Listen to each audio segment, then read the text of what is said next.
త్రంబులతో మహాభయముతో మాతృస్సనాపేక్షతో చలమూర్ఖత్వముతో సదాభ్రమతతో చాంచల్య చిత్తంబుతో బరువైనట్టి తపజ్జలగ్రహ మహాబాల్యామయశ్రేణితో తలమైనంత చింతలీకచిరిచిరికావ్యాప్తినైశంకర.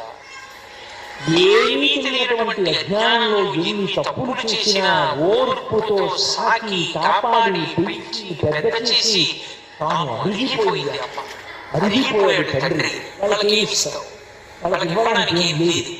కానీ శాస్త్రం మాత్రం ఒక తమాషా అయినటువంటి మినహాయించి తండ్రి గారి రుణం తీర్చుకుందాం అనుకుంటే మాత్రం ఒక క్రతునిచ్చి సౌత్రామణి ఒక యాగం ఉంది. ఆ సౌత్రామణి అన్న యాగం చేస్తే పితృ రుణం తీరిపోతుంది, తండ్రి గారి రుణం తీర్చుతుంది. మాతృ రుణం తీరాలంటే ఏం లేదు క్రతు. మాతృ రుణము తీరేది కాదు, అసలు ఆ ప్రయత్నమే లేదు. అమ్మ రుణం తీరదు.